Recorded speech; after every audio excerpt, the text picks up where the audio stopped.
often put to people is, does money make you happy? And of course, the answer is mixed. It's yes and no. The lack of money certainly can make you unhappy because it means you can't buy stuff.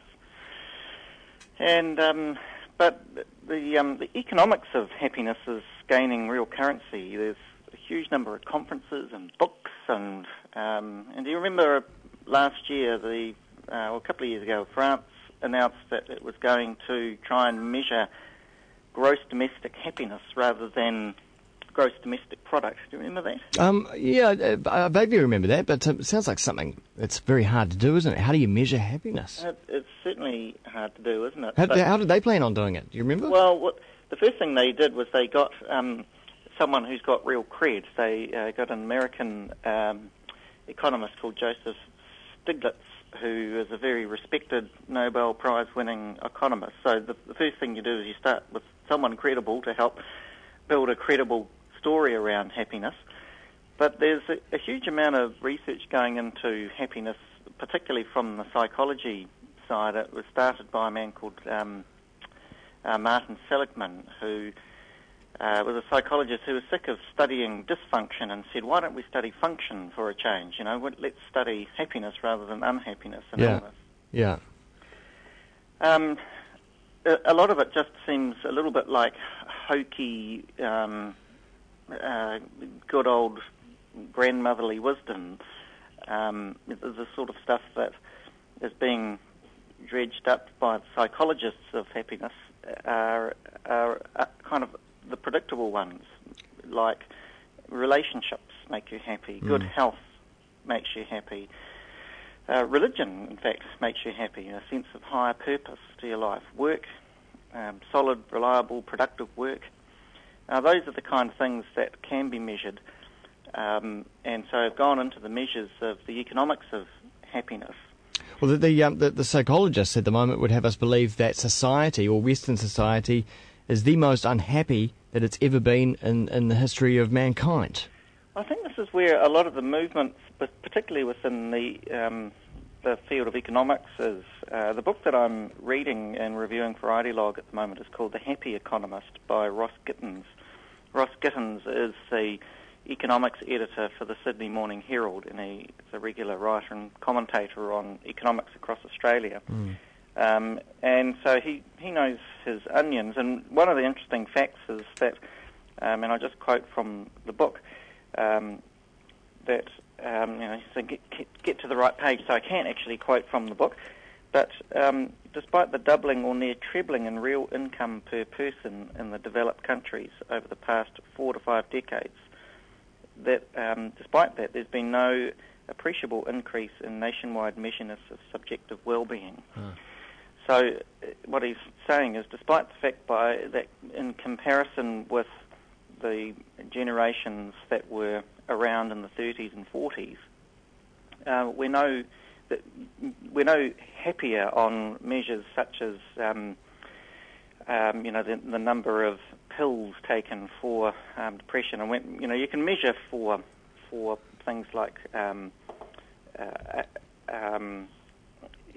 marriage breakups and a general sense of positivity and well-being, connectedness to society. Those kind of measures we're much lower than the people from generations before. But Vincent, I've got a bigger house than my neighbour, and my car is way bigger as well.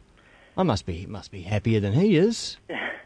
Well, apparently, once you get past a certain level of income and wealth and material possessions, more material possessions doesn't seem to increase these measures of happiness. So, you're probably unhappy when your car doesn't start in the morning and when it fogs up and you can't see anything and it's a piece of crap. Or you're trudging to work and you're spending all your time at work and less time with family and friends and forming relationships. Yeah, well, exactly. So there reaches a point where once your car is functioning and warm and fuel efficient and all that, another car like that is not going to bring you that much more pleasure. I suppose the marginal benefit decreases.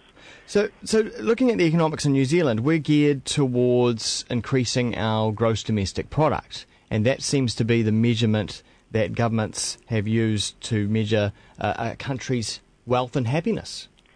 It's a very clumsy measure because all it does is measure financial or economic, the things that are counted in economics, and that's mostly financial or paid activity.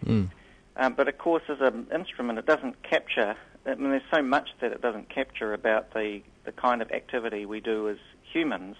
And in fact, if you talk to economists, they all admit that it's a very poor measure of the state of well-being of a country because it only captures the transactional part of our lives, which is only a small part of our lives, and it doesn't cost you anything to wake up and hug your children or enjoy some sunshine that's beaming into your garden. That all comes for free, but it's not measured in economic terms, and therefore it doesn't count in this measure called GDP.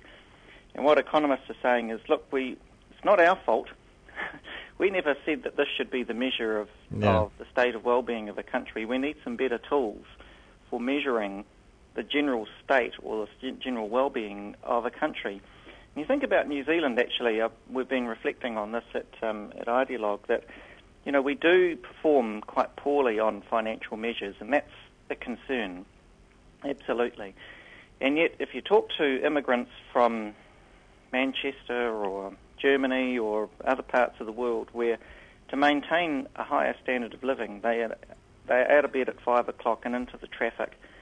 They are planning their weekends away with military precision so that they can avoid the masses heading to the beaches in Europe. And so these measures of access to wilderness, access to sea and sunshine and warmth and family, they don't get captured in our general economic measures, and yet they are worth something, aren't they, Whammer? They're worth something, and they contribute to our well-being. What we need are some tools for measuring those sorts of things, and we would find that New Zealand actually ranks very highly in the world as a place to live. Admittedly, financially, a poor performer. So, in conclusion, would you say that that we're still yet to find the tools to measure these other things? Yeah, although some tools exist. Bhutan, the little country in the Himalayas, has been measuring happiness alongside their GDP since 1974. France has just introduced it, and this year will be the first year that it reports on its gross national happiness. So that will be interesting to see. And also, I think in the end, as kind of individuals, we probably need to take stock of the doom and gloom that, and I admit I perpetuate this by harping on about our poor economic performance and just say, well, that's true.